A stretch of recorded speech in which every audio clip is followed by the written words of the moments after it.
இந்திய நேரப்படி காலை 8:30 மணி செய்திகள். முதலில் ஜெம் தலைப்பு செய்திகளை காணலாம். பிரதமரை சந்தித்து வாழ்த்து பெற்றார் குகேஷ். உலக சாம்பியனிடம் கையெழுத்திட்ட செஸ் போர்டை பெற்றுக் கொண்டார் பிரதமர் மோடி. இன்று தூத்துக்குடிக்கு பயணம் மேற்கொள்கிறார் முதலமைச்சர் மு.க.ஸ்டாலின். ரூபாய் 32 கோடியில் கட்டப்பட்ட மினி டைட்டில் பார்க்கை திறந்து வைப்பு. பொங்கல் பரிசு தொகுப்பு ஜனவரி 9ஆம் தேதி முதல் டோக்கன் விநியோகம். தமிழக அரசு அறிவிப்பு. மாணவி பாலியல் வன்கொடுமை விவகாரம் தேசிய மகளிர் ஆணையம் நாளை விசாரணை. PSLV-60 ராக்கெட் 25 மணி நேர கவுண்டவுனுடன் இன்று தொடக்கம். தென்கொரியாவில் 175 பயணிகளுடன் சென்ற விமானம் விபத்து. 28 பேர் உயிரிழந்த நிலையில் படுகாயங்களுடன் பலர் மீட்பு. பாகிஸ்தான் ஆப்கானிஸ்தான் எல்லையில் ராணுவம் மோதல், பலி எண்ணிக்கை அதிகரிப்பு. இந்தியன் சூப்பர் லீக் கால்பந்து போட்டி சென்னை FC அணியை வீழ்த்தி பெங்களூரு FC அணி வெற்றி. இனி விரிவான செய்திகளை காணலாம். முதலமைச்சர் மு.க.ஸ்டாலின் இன்று தூத்துக்குடிக்கு பயணம் மேற்கொள்கிறார். திமுக தலைவரும் முதலமைச்சருமான மு.க.ஸ்டாலின் இன்று பல்வேறு நிகழ்ச்சிகளில் கலந்து கொள்வதற்காக தூத்துக்குடி செல்கிறார். இதற்காக சென்னையில் இருந்து விமானம் மூலம் புறப்பட்டு வாகைக்குளம் விமான நிலையத்துக்கு வருகிறார். பின்னர் மாலை 4:30 மணிக்கு தூத்துக்குடி திருச்செந்தூர் ரோடு சத்யாநகர் பகுதியில் புதிதாக கட்டப்பட்ட நியூ டைட்டில் பார்க்கை முதலமைச்சர் மு.க.ஸ்டாலின் திறந்து வைக்கிறார். ரூபாய் 32 கோடி செலவில் 63 அடி உயரம், சதுர அடி பரப்பளவில் 4 தளங்களுடன் கட்டப்பட்ட மினி டைட்டில் பார்க்கில் வாகனம் நிறுத்துமிடம், பல்வகை உணவு கூடம், உடற்பயிற்சி கூடம், கலையரங்கம், தடையர் மின்சாரம் உள்ளிட்ட வசதிகள் உள்ளன. இதன் மூலம் ஆயிரக்கணக்கான இளைஞர்களுக்கு வேலைவாய்ப்பு கிடைக்கும். தொடர்ந்து மாலை 5 மணிக்கு மாணிக்கம் மகாலில் தூத்துக்குடி வடக்கு, தெற்கு மாவட்ட கழக நிர்வாகிகளுடன் சந்திப்பு நிகழ்ச்சியில் முதலமைச்சர் மு.க.ஸ்டாலின் பங்கேற்று பேசுகிறார். தொடர்ந்து நாளை காலை 9 மணிக்கு தூத்துக்குடி காமராஜ் கல்லூரிக்கு செல்லும் முதலமைச்சர் மு.க.ஸ்டாலின் அங்கு தமிழக அரசின் புதுமை பெண் விரிவாக்க திட்டத்தை தொடங்கி வைக்கிறார். 2025ஆம் ஆண்டு பொங்கல் பண்டிகையொட்டி வரும் ஜனவரி 9ஆம் தேதி முதல் டோக்கன் விநியோகம் தொடங்கும் என்று தமிழக அரசு அறிவித்துள்ளது. 2025ஆம் ஆண்டு பொங்கல் பண்டிகையொட்டி 2.20 கோடி அனைத்து குடும்ப அட்டைதாரர்களுக்கும் ரூபாய் 249.76 கோடி ஏற்பாட்டில் பொங்கல் பரிசு தொகுப்பு வழங்கப்படும் என்று தமிழக அரசு அறிவித்திருந்தது. தொகுப்பில் குடும்ப அட்டைதாரர்களுக்கு தலா 1 கிலோ பச்சரிசி, 1 கிலோ சர்க்கரை, 1 முழு கரும்பு, வேட்டி, சேலைகள் தயார் செய்யப்பட்டு அனைத்து மாவட்டங்களுக்கும் அனுப்பி வைக்கப்படும் என்று தெரிவித்திருந்தது. இந்நிலையில் பொங்கல் பரிசு தொகுப்பு பெற்றுக்கொள்ள வரும் ஜனவரி 9ஆம் தேதி முதல் டோக்கன் விநியோகம் தொடங்கும் என்று தமிழக அரசு அறிவித்துள்ளது. அதன்படி முதல் நாளில் முற்பகல் 100 பேருக்கும், பிற்பகலில் 100 பேருக்கும் டோக்கன் வழங்கப்படும் என்றும், 2ஆம் நாள் முதல் முற்பகல் 200 பேருக்கும், பிற்பகலில் 200 பேருக்கும் டோக்கன் வழங்கப்பட ஏற்பாடு செய்யப்பட்டுள்ளது. மேலும் பொங்கல் பண்டிகைக்கு முன்பு பரிசு தொகுப்பினை வழங்கிடும் வகையில் டோக்கன்களில் தேதியை குறிப்பிட அறிவுறுத்தப்பட்டுள்ளது. PSLV-60 ராக்கெட்டின் இறுதிக்கட்ட பணியான 25 மணி நேர கவுண்டவுன் இன்று தொடங்குகிறது. ஆந்திர மாநிலம் ஸ்ரீஹரிகோட்டா சதீஷ் தவான் விண்வெளி ஆய்வு மையத்தில் உள்ள 2வது ஏவுதளத்தில் இருந்து PSLV-60 ராக்கெட் நாளை இரவு 9:58 மணிக்கு விண்ணில் ஏவப்படுகிறது. இதற்கான இறுதிக்கட்ட பணிக்கான 25 மணி நேர கவுண்டவுன் இன்று இரவு 8:58 மணிக்கு தொடங்குகிறது. இந்த ராக்கெட்டில் SpaceX A, SpaceX B என தலா 220 கிலோ எடை கொண்ட 2 சிறிய செயற்கைக்கோள்களை இந்த ராக்கெட் சுமந்து செல்கிறது. பூமியில் இருந்து 470 கிலோமீட்டர் உயரத்தில் வெவ்வேறு சுற்றுவட்ட பாதைகளில் 2 செயற்கைக்கோள்களும் நிலைநிறுத்தப்படுகிறது. இந்நிலையில் கனவு திட்டமான மனிதர்களை விண்வெளிக்கு அனுப்பும் கங்கயான் திட்டத்தை செயல்படுத்த இஸ்ரோ தீவிரமாக பணியாற்றி வருகிறது. அதன்படி வருகிற 2035ஆம் ஆண்டுக்குள் விண்வெளியில் இந்திய ஆய்வு மையத்தையும் நிறுவ திட்டமிட்டப்பட உள்ளது. இதற்கான முன் தயாரிப்பு திட்டமாக SpaceX என்னும் திட்டம் தற்போது செயல்படுத்தப்பட்டுள்ளது. இந்நிலையில் SpaceX திட்டத்துக்காக PSLV-60 ராக்கெட் ஸ்ரீஹரிகோட்டா ஏவுதளத்தில் தயார் நிலையில் நிலைநிறுத்தப்பட்டுள்ளது. இது நிலவை ஆய்வு செய்யும், ஆய்வு மாதிரிகளுடன் பூமிக்கு திரும்ப வரவும், விண்வெளி ஆய்வு நிலையம் அமைக்கவும் இந்த தொழில்நுட்பம் பரிசோதனை உதவும் என்று கூறப்படுகிறது. சென்னை நேரு ஸ்டேடியத்தில் நடைபெற்ற லீக் ஆட்டத்தில் சென்னை FC அணியை வீழ்த்தி பெங்களூரு FC அணி வெற்றி பெற்றது. 13 அணிகள் இடையிலான 11வது இந்தியன் சூப்பர் லீக் கால்பந்து போட்டி பல்வேறு நகரங்களில் நடைபெற்று வருகிறது. இதில் ஐதராபாத்தில் நடைபெற்ற போட்டியில் ஈஸ்ட் பெங்கால், ஐதராபாத் எஃப்சி அணிகள் மோதின. இவ்விரு அணிகளுக்கும் இடையிலான லீக் ஆட்டத்தில் 1-1 என்ற கோல் கணக்கில் சமனில் முடிந்தது. இந்நிலையில் சென்னை நேரு ஸ்டேடியத்தில் நடைபெற்ற மற்றொரு லீக் ஆட்டத்தில் சென்னை எஃப்சி, பெங்களூரு எஃப்சி அணிகள் மோதின. இந்த ஆட்டத்தில் பெங்களூரு எஃப்சி அணி 2-4 என்ற கோல் கணக்கில் சென்னை எஃப்சி அணியை வீழ்த்தி வெற்றி பெற்றது. செங்கல்பட்டில் மேலையூர் ஊராட்சியில் புதிதாக அமைக்கப்பட்ட கொண்டகி ஏரியின் மேம்பாலம் மற்றும் சாலையினை சிறு குறு நடுத்தர தொழில்துறை அமைச்சர் தாமு அன்பரசன் பொதுமக்களின் பயன்பாட்டிற்காக திறந்து வைத்தார். செங்கல்பட்டு மாவட்டம் திருப்போரூர் ஒன்றியம் மேலையூர் ஊராட்சியில் உள்ள கொண்டங்கி ஏரியில் ஏற்பட்ட வெள்ளப்பெருக்கின் காரணமாக மேம்பாலம் மற்றும் சாலை சேதமடைந்தது. இந்நிலையில் பொதுமக்களின் கோரிக்கையை ஏற்று கொண்டங்கில் இருந்து நெல்லிக்குப்பம் வரை சாலை அமைக்கும் பணிகளும் மேம்பாலம் அமைக்கும் பணிகளும் நிறைவு பெற்றது. இதனை திறந்து வைக்கும் நிகழ்ச்சி நடைபெற்றது. நிகழ்ச்சியில் சிறு குறு நடுத்தர தொழில்துறை அமைச்சர் தாமு அன்பரசன், மாவட்ட ஆட்சியர் அருண்ராஜ் ஆகியோர் கலந்து கொண்டு சாலை மற்றும் மேம்பாலத்தை பொதுமக்களின் பயன்பாட்டிற்கு திறந்து வைத்தனர். நிகழ்ச்சியில் ஒன்றிய பெருந்தலைவர் SRL இதயவர்மன், சட்டமன்ற உறுப்பினர் SS பாலாஜி, மேலையூர் ஊராட்சி மன்ற தலைவர் கோமதி செந்தில்குமார் உட்பட பலர் கலந்து கொண்டனர். சேலையூரில் தனியார் மருந்தகத்தில் செலுத்திய ஊசியினால் கல்லூரி மாணவர் உயிரிழந்த நிலையில் உயிரிழந்தவர்களின் நண்பர்கள் மருந்தகத்தை முற்றுகையிட்டு போராட்டத்தில் ஈடுபட்டதால் பரபரப்பு நிலவியது. சென்னை தாம்பரம் அடுத்த சோலையூர் சந்திர தெருவை சேர்ந்த கல்லூரி மாணவன் சந்தோஷ் உடல்நிலை சரியில்லாமல் இருந்ததால் அவரின் தாயார் தனியார் மருந்தகத்திற்கு அழைத்து சென்றபோது சந்தோஷிற்கு மருந்தாளுநர் ஊசி போட்டுள்ளனர். இதனைத் தொடர்ந்து உடலில் வீக்கம் ஏற்பட்டதை அடுத்து சென்னை ராஜீவ்காந்தி அரசு மருத்துவமனையில் அனுமதிக்கப்பட்ட சந்தோஷ் சிகிச்சை பெற்று வந்தார். அங்கு சிகிச்சை பலனின்றி சந்தோஷ் பரிதாபமாக உயிரிழந்தார். இந்நிலையில் மருந்தகத்தில் மருந்தாளுநர் செலுத்திய ஊசியால் தான் உடலில் வீக்கம் ஏற்பட்டு சந்தோஷ் உயிரிழந்ததாக கூறி அவரது பெற்றோர் காவல் நிலையத்தில் புகார் அளித்தனர். புகாரின் பேரில் குரோம்பேட்டை காவல்துறையினர் உடலை கைப்பற்றி பிரேத பரிசோதனைக்காக குரோம்பேட்டை அரசு மருத்துவமனைக்கு அனுப்பி வைத்தனர். மேலும் வழக்கு பதிவு செய்து விசாரணை மேற்கொண்டு வருகின்றனர். இதனிடையே தவறான ஊசி செலுத்தியதாலேயே சந்தோஷ் உயிரிழந்ததாக கூறி அவரின் நண்பர்கள் மருந்தகத்தை முற்றுகையிட்டு போராட்டத்தில் ஈடுபட்டனர். திருவெற்றியூர் அருகே எண்ணூர் சாலையில் அதிவேகமாக சென்ற இருசக்கர வாகனம் சென்டர் மீடியில் மோதிய விபத்தில் 2 இளைஞர்கள் பரிதாபமாக உயிரிழந்தனர். சென்னை திருவெற்றியூர் மஸ்தான் கோவில் எண்ணூர் விரைவு சாலையில் விஷ்ணு என்ற இளைஞரும் நிஜாம் என்ற இளைஞரும் பல்சர் என்ற இருசக்கர வாகனத்தில் அதிவேகமாக சென்றபோது மஸ்தான் கோயில் அருகே சென்டர் மீடியலில் மோதி சாலையில் விழுந்தனர். இதில் விஷ்ணு ரத்த வெள்ளத்தில் சம்பவ இடத்திலேயே பரிதாபமாக உயிரிழந்தார். ரத்த வெள்ளத்தில் கிடந்த நிஜாமை பொதுமக்கள் மீட்டு திருவொற்றியூரில் உள்ள தனியார் மருத்துவமனையில் சிகிச்சைக்காக சேர்த்தனர். அங்கு சிகிச்சை பலனின்றி நிஜாமும் உயிரிழந்தார். இதுகுறித்து தகவல் அறிந்து வந்த வண்ணாரப்பேட்டை H1 காவல்துறையினர் இருவரின் உடல்களை மீட்டு பிரேத பரிசோதனைக்காக சென்னை அரசு ஸ்டான்லி மருத்துவமனைக்கு அனுப்பி வைத்தனர். மேலும் வழக்கு பதிவு செய்து விசாரணை மேற்கொண்டு வருகின்றனர். கும்மிடிப்பூண்டி அருகே இருசக்கர வாகனம் மீது லாரி மோதிய விபத்தில் 2 பெண்கள் சம்பவ இடத்திலேயே உயிரிழந்த சம்பவம் சோகத்தை ஏற்படுத்தியுள்ளது. கும்மிடிப்பூண்டி அடுத்த கவரிப்பேட்டையில் இருசக்கர வாகனம் மீது லாரி மோதியதில் இருசக்கர வாகனத்தில் பயணித்த 2 பெண்கள் நிலை தடுமாறி கீழே விழுந்துள்ளனர். அப்போது இருசக்கர வாகனத்தின் பின்பக்கமாக வந்த கனரக லாரி இருசக்கர வாகனத்தின் மீது ஏறி விபத்து ஏற்பட்டது. இந்த விபத்தில் லாரியில் சிக்கிய 2 பெண்களுடன் இருசக்கர வாகனமும் சுமார் 20 அடி தூரம் இழுத்து செல்லப்பட்டது. விபத்தில் சிக்கிய 2 பெண்களும் சம்பவ இடத்திலேயே பரிதாபமாக உயிரிழந்தனர். தகவல் அறிந்து சம்பவ இடத்துக்கு வந்த கவரைப்பேட்டை போலீசார் விபத்தில் பலியான 2 பெண்களின் சடலங்களை கைப்பற்றி பிரேத பரிசோதனைக்காக பொன்னேரி அரசு மருத்துவமனைக்கு அனுப்பி வைத்தனர்.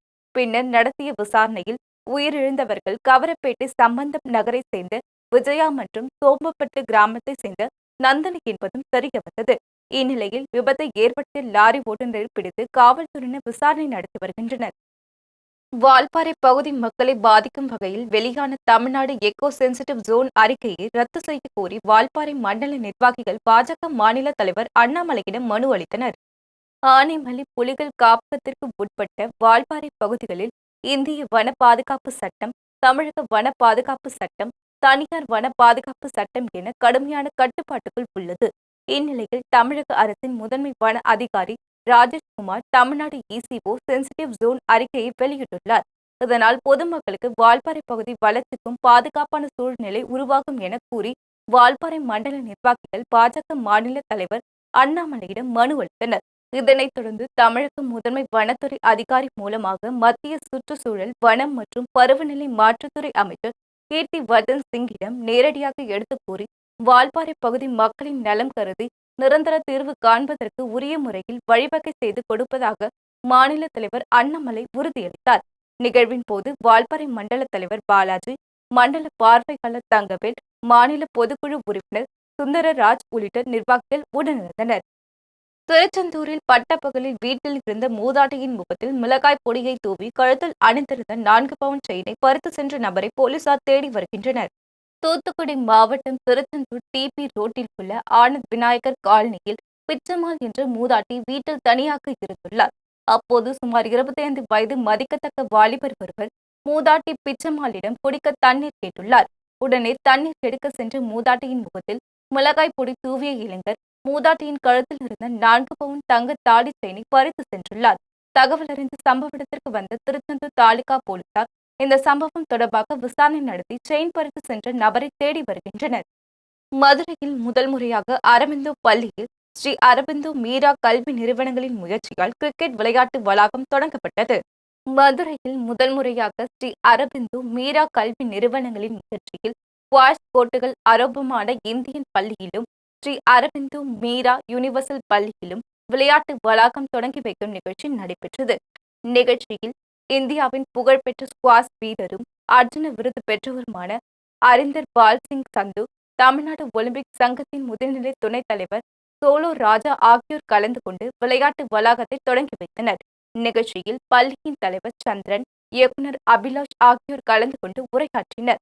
இந்த கல்வி நிறுவனங்களில் ஏற்கனவே குதிரை ஏற்றம், ரோப் கோர்ஸ், அட்வென்ச்சர் ஸ்போர்ட்ஸ் போன்ற விளையாட்டு பயிற்சிகளை மதுரைக்கு முதன்முறையாக இப்பள்ளி அறிமுகப்படுத்தி மாணவர்களுக்கு பயிற்சி அளித்து வருகிறது என்று இயக்குநர் அபிலாஷ் தெரிவித்துள்ளார். கோவையில் அதிக வசதிகளுடன் இயக்கப்பட்ட ஜன் சதாப்தி விரைவு ரயிலை வரவேற்கும் விதமாக பயணிகள் கேக் வெட்டி கொண்டாடினர். மேற்கு தமிழக பகுதியில் உள்ள நகரங்களுக்கு செல்வதற்கு ஜன் சதாப்தி விரைவு ரயிலில் நவீன வசதிகள் ஏற்படுத்த வேண்டும் என பயணிகள் கோரிக்கை விடுத்தனர். பயணிகளின் கோரிக்கையை ஏற்று தென்னக ரயில்வே நிர்வாகம் சார்பில் ரயிலில் விசாலமான பெட்டிகளுடன் அதிவேகமாக செல்லும் வகையில் வசதிகள் ஏற்படுத்தப்பட்டுள்ளது. இந்நிலையில் இதனை வரவேற்கும் விதமாக கோவையில் ஜன் சதாப்தி விரைவு ரயிலில் பயணிகள் கேக் வெட்டி கொண்டாடினர். பழனி நகர் பகுதியில் உள்ள கடைகளில் நகர்நில அலுவலர் மனோஜ்குமார் ஆய்வு செய்து தடை செய்யப்பட்ட 2 டன் பிளாஸ்டிக் பொருட்களை பறிமுதல் செய்ததுடன் ரூபாய் 28,000 அபராதமாக வசூலித்தனர். திண்டுக்கல் மாவட்டம் பழனி நகர் பகுதியில் உள்ள கடைகளில் நகர்நல அலுவலர் மனோஜ்குமார் தலைமையிலான பணியாளர்கள் திடீர் சோதனை மேற்கொண்டனர். அப்போது சில கடைகளில் தடை செய்யப்பட்ட பிளாஸ்டிக் பொருட்கள், பாலித்தீன் பைகள் உள்ளிட்டவை விற்பனைக்காக வைக்கப்பட்டிருந்தது தெரிய வந்தது. இதனையடுத்து 11 கடைகளில் இருந்து சுமார் 2 டன் பிளாஸ்டிக் பொருட்களை நகர நல பணியாளர்கள் பறிமுதல் செய்து கடைகளின் உரிமையாளர்களிடம் அபராதமாக ரூபாய் 28,000 வசூலித்தனர். அப்போது தடை செய்யப்பட்ட பிளாஸ்டிக் பொருட்களை விற்பனை செய்யக்கூடாது என எச்சரிக்கை விடுத்தனர். அரக்கோணம் ரோட்டரி சங்கத்தின் சார்பில் நடைபெற்ற இலவச வேலைவாய்ப்பு முகாமில் தேர்ச்சி பெற்ற மாணவர்களுக்கு ரோட்டரி சங்கத்தின் மாவட்ட ஆளுநர் ராஜன் பாபு பணி நியமன ஆணைகளை வழங்கினார். ராணிப்பேட்டை மாவட்டம் அரக்கோணம் தனியார் கல்லூரி வளாகத்தில் அரக்கோணம் ரோட்டரி சங்கம் சார்பில் மாபெரும் இலவச வேலைவாய்ப்பு முகாம் ரோட்டரி சங்க தலைவர் RP ராஜா தலைமையில் நடைபெற்றது. முகாமில் 50க்கும் மேற்பட்ட தனியார் நிறுவனத்தினர் கலந்து கொண்டு 2000க்கும் மேற்பட்ட மாணவ மாணவிகளுக்கு நேரடியாக நேர்முக தேர்வு நடத்தி தேர்ச்சி பெற்றவர்களை பணிக்கு தேர்வு செய்தனர். இதில் சிறப்பு அழைப்பாளராக ரோட்டரி சங்கத்தின் மாவட்ட ஆளுநர் ராஜன் பாபு கலந்து கொண்டு நேர்முக தேர்வில் தேர்வான இளைஞர்களுக்கு உடனடியாக பணி நியமன ஆணைகளை வழங்கினார். இதில் ரோட்டரி சங்கத்தின் முக்கிய நிர்வாகிகள் பீமா ராவ், பிரபாகரன், குணசீலன் உள்ளிட்டோர் ஏராளமான கலந்து கொண்டனர். மதுரையில் நடைபெற்ற சித்த வைத்திய சங்கத்தின் பொதுக்குழு கூட்டத்தில் பல்வேறு தீர்மானங்கள் நிறைவேற்றப்பட்டது. மதுரை மாவட்டம் காந்திய அருங்காட்சியக வளாகத்தில் சித்த வைத்திய சங்கத்தின் சார்பில் பொதுக்குழு கூட்டம் சோலைமலை செவிலியர் கல்லூரியின் டாக்டர் வரதராஜன் தலைமையில் நடைபெற்றது. கூட்டத்தில் புதிய தலைவர்கள், செயலாளர்கள் உட்பட 50க்கும் மேற்பட்ட செயற்குழு உறுப்பினர்கள் தேர்ந்தெடுக்கப்பட்டனர். இதில் சிறப்பு அழைப்பாளராக குட்டலாடம்பட்டி ஸ்ரீ ரமண பிரசன்னகிரி சுவாமிகள் உள்ளிட்ட பலர் கலந்து கொண்டனர். கூட்டத்தை தொடர்ந்து டாக்டர் வரதராஜன் செய்தியாளர்களை சந்தித்து பேசினார். அப்போது சித்த மருத்துவர்களுக்கு நல வாரியம் அமைக்க வேண்டும் என்றும், சித்த மருத்துவர்கள் வாழ்வாதாரத்தை பாதிக்கும் வகையில் பதிவு வழங்க வேண்டும் என்பன உள்ளிட்ட பல்வேறு தீர்மானங்கள் நிறைவேற்றப்பட்டதாக தெரிவித்தார். பழனியில் பிளாஸ்டிக் தவிர்ப்போம், பழனியை பசுமையாக்குவோம் என்பதை வலியுறுத்தி கிரிக்கெட் போட்டி நடைபெற்றது. திண்டுக்கல் மாவட்டம் பழனி தண்டாயுதபாணி சுவாமி கோவிலுக்கு ஏராளமான பக்தர்கள் வந்து செல்வர். இந்நிலையில் பழனி நகராட்சி நிர்வாகம் சார்பில் பிளாஸ்டிக் பயன்பாட்டை முற்றிலும் தவிர்க்கும் வகையில் பிளாஸ்டிக்கை ஒழிப்போம், பழனியை பசுமையாக்குவோம் என்பதை வலியுறுத்தி கிரிக்கெட் போட்டி நடைபெற்றது. மருத்துவர் அணி, நகராட்சி அணி என 8 அணிகளாக பிரிக்கப்பட்டு நடைபெற்ற இந்த போட்டியை பழனி சார் ஆட்சியர் கிருஷ்ணகுமார், கோவில் இணை ஆணையர் மாரிமுத்து ஆகியோர் துவக்கி வைத்தனர். இதில் பழனி உட்கோட் பகுதிகளான ஒட்டன்சத்திரம், வேடந்தந்தூர், பழனி, தொட்டம்பட்டியில் உள்ள நகராட்சித்துறை, வருவாய்த்துறை, ஊரக வளர்ச்சித்துறை, மருத்துவத்துறை, இந்து சமய அறநிலைத்துறை உள்ளிட்ட அரசு அதிகாரிகள் மற்றும் பணியாளர்கள் பங்கேற்றனர். 2 நாட்கள் நடைபெறும் இந்த கிரிக்கெட் போட்டியில் வெற்றி பெற அணிகளுக்கு கேடயங்கள் பரிசாக வழங்கப்படுகிறது.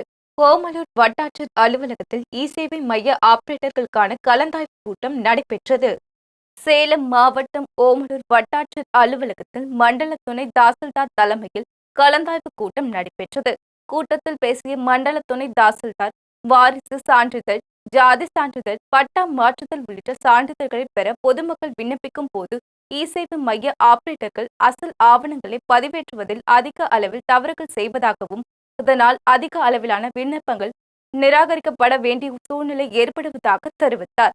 மேலும் இ-சேவை விண்ணப்பங்கள் நிராகரிப்பு சதவீதமாக 6 இருந்து 8% அதிகரித்துள்ளதாக கவலை தெரிவித்தார். மேலும் இந்த கூட்டத்தில் இ-சேவை மைய ஆபரேட்டர்களுக்கு இணையதள சான்று பதிவேற்றம் குறித்து பல்வேறு விதமான ஆலோசனைகள் வழங்கப்பட்டதுடன் அவர்களுக்கு கோரிக்கைகளும் பரிசீலனைக்கும் எடுத்துக் கொள்ளப்பட்டது. இதில் ஓமலூர், கருப்பூர், தாரமங்கலம் உள்ளிட்ட பகுதியில் இருந்து பெண்கள், மாற்றுத்திறனாளிகள் உட்பட இ-சேவை மைய ஆபரேட்டர்கள் பலர் கலந்து கொண்டனர். திமுக தேர்தல் வாக்குறுதியை நிறைவேற்ற வேண்டும் என வலியுறுத்தி உளுந்தூர்பேட்டையில் தமிழ்நாடு அரசு ஊழியர் சங்கத்தினர் கண்டன ஆர்ப்பாட்டத்தில் ஈடுபட்டனர். கள்ளக்குறிச்சி மாவட்டம் உளுந்தூர்பேட்டை வட்டாட்சியர் அலுவலகம் மற்றும் வட்டார வளர்ச்சி அலுவலகம் ஆகிய அலுவலகங்கள் முன்பு தமிழ்நாடு அரசு ஊழியர்கள் சங்கத்தின் சார்பில் திமுக தேர்தல் வாக்குறுதியை நிறைவேற்ற வேண்டும் என்பன வலியுறுத்தி தமிழ்நாடு அரசு ஊழியர்கள் சங்கத்தினர் கண்டன ஆர்ப்பாட்டத்தில் ஈடுபட்டனர். ஆர்ப்பாட்டத்தில் வட்டாட்சியர் ஆனந்தகிருஷ்ணன் கோரிக்கைகளை வலியுறுத்தி பேசினார். ஆர்ப்பாட்டத்தில் புதிய பென்ஷன் திட்டத்தை ரத்து செய்துவிட்டு பழைய பென்ஷன் திட்டத்தை நடைமுறைப்படுத்த வேண்டும், சத்துணவு மற்றும் அங்கன்வாடி, வருவாய் கிராம உதவியாளர்கள், ஊராட்சி செயலாளர்கள், ஊர்ப்புற நூலகர்கள், செவிலியர்கள், பல்நோக்கு மருத்துவமனை பணியாளர்களுக்கு சிறப்பு காலமுறை ஊதியம் வழங்க வேண்டும் என்பன உள்ளிட்ட பல்வேறு கோரிக்கைகளை வலியுறுத்தினர். உளுந்தூர்பேட்டை பகுதிகளில் தேமுதிக தலைவர் விஜயகாந்தின் நினைவு தின நிகழ்ச்சியில் 500க்கும் மேற்பட்டோருக்கு அன்னதானம் வழங்கப்பட்டது. கள்ளக்குறிச்சி மாவட்டம் உளுந்தூர்பேட்டை பகுதியில் தேசிய முற்போக்கு திராவிட கழகத்தின் தலைவரும் நடிகருமான விஜயகாந்தின் 1ஆம் ஆண்டு நினைவு தினம் உளுந்தூர்பேட்டை பகுதியில் பல்வேறு கிராமங்களில் அனுசரிக்கப்பட்டது. குச்சிப்பாளையம் கிராமத்தில் நடைபெற்ற விஜயகாந்தின் 1ஆம் ஆண்டு நினைவு அஞ்சலி நிகழ்ச்சியில் விஜயகாந்தின் திருவுருவப் படத்திற்கு தேமுதிகவினர் கற்பூரம் காட்டி மலர் தூவி மரியாதை செய்தனர். அதனைத் தொடர்ந்து 500க்கும் மேற்பட்ட ஏழை எளிய மக்களுக்கு அன்னதானம் வழங்கினர்.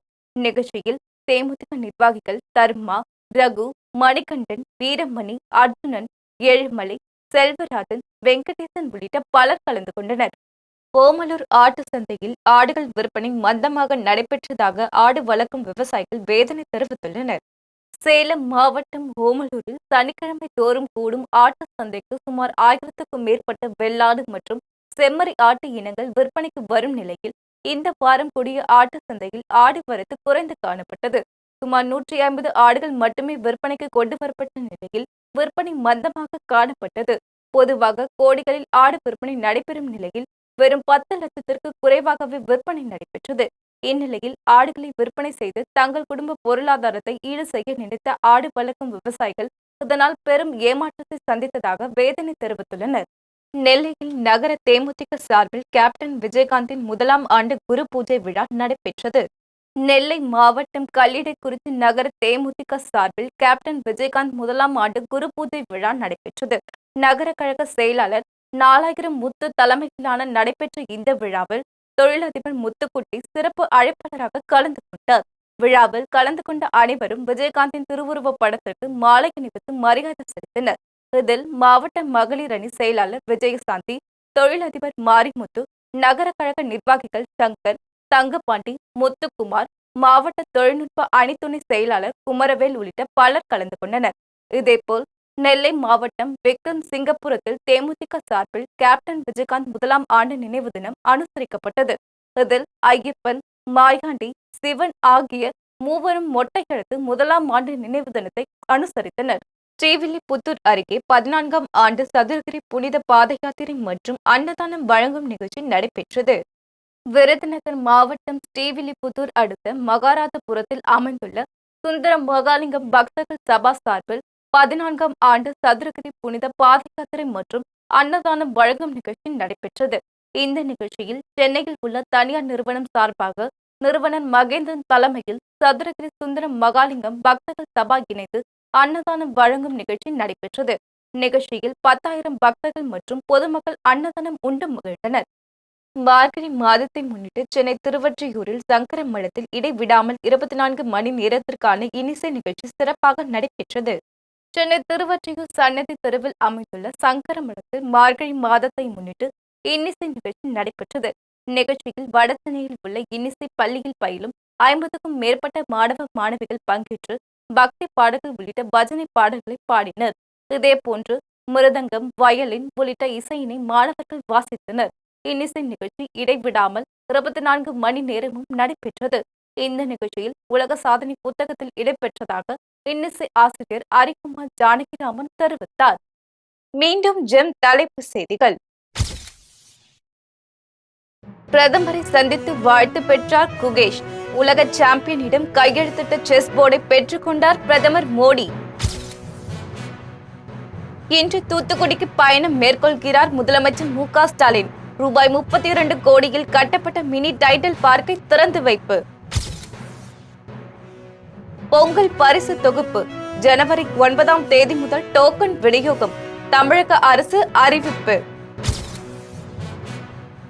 மாணவி பாலியல் வன்கொடுமை விவகாரம் தேசிய மகளிர் ஆணையம் நாளை விசாரணை. PSLV-C-60 ராக்கெட் 25 மணி நேர கவுண்டவுனுடன் இன்று தொடக்கம். தென்கொரியாவில் 175 பயணிகளுடன் சென்ற விமானம் விபத்து. 28 பேர் உயிரிழந்த நிலையில் படுகாயங்களுடன் பலர் மீட்பு. பாகிஸ்தான் ஆப்கானிஸ்தான் எல்லையில் ராணுவம் மோதல், பலி எண்ணிக்கை அதிகரிப்பு. இந்தியன் சூப்பர் லீக் கால்பந்து போட்டி சென்னை FC அணியை வீழ்த்தி பெங்களூரு FC அணி வெற்றி. இத்துடன் ஜெம் செய்திகள் நிறைவடைகின்றன.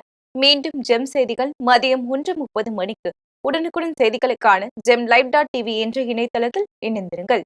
நன்றி, வணக்கம்.